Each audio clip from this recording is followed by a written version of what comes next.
ছিল স্বৈরশাসকের বিরুদ্ধে। আমি নিজেও 11টি মামলার আসামি। চারবার আমার স্বৈরাচার সরকার সময় আমার জেল খাটতে হয়েছে। এই স্বৈরশাসকের জন্য আমাদের সামাজিক জীবন থেকে শুরু করে আমাদের ব্যক্তিগত জীবনেও অনেক প্রভাব পড়েছিল। আমরা ঘরে বাড়িয়ে থাকতে পারিনি। আমার আমার পড়ালেখাও আমার অনেক পিছিয়ে গিয়েছিল। এই আন্দোলন সংগ্রাম করতে গিয়ে ঘরে বাড়িয়ে থাকতে না পারার কারণে, মামলা হামলার কারণে আমরা ঘরে থাকতে পারি নাই। বিগত সরকার আমাদেরকে বিভিন্নভাবে হয়রানি করেছে, সামাজিকভাবে হয়রানি করেছে, ব্যবসায়িকভাবে আমাদেরকে কোনো জায়গায় ইয়া করতে দেয়নি। 5 তারিখের আল্লাহর রহমতে 5 তারিখের পর জনগণের যে গণ অভ্যুত্থানের পর সরকারকে আমরা বিদায় করতে সফল হই।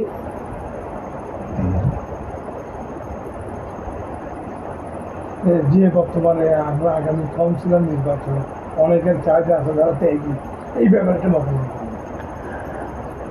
কাউন্সিলর ইলেকশন বলতে বিগত দিনে আমাদের এমনও সময় গিয়েছে যারাই আমাদের এই কমিশনার বা কাউন্সিলর ইলেকশন করার জন্য যারাই এগিয়ে এসেছে সবাইকে বিভিন্ন ধরনের হয়রানি করা হয়েছে। মামলার মাধ্যমে, হামলার মাধ্যমে, গুমের মাধ্যমে আমাদেরকে হয়রানি করা হয়েছে।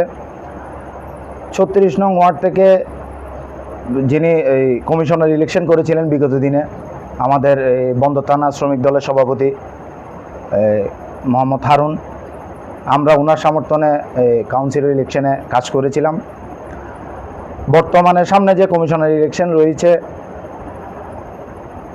মাননীয় প্রধানমন্ত্রী দেশনায়ক তারেক রহমানের নির্দেশে সারা বাংলাদেশে চট্টগ্রাম মহানগর যে কমিশনার ইলেকশন হবে মহানগরে বিভিন্ন ওয়ার্ডে, আমাদের ওয়ার্ডে বিশেষ করে 36 নং ওয়ার্ডে যিনি ত্যাগী এবং বিগত দিনে ইলেকশন করেছেন, যাকেই আমাদের মাননীয় প্রধানমন্ত্রী সিলেক্ট করে দিবেন, আমরা তার সাথে কাজ করব ইনশাআল্লাহ।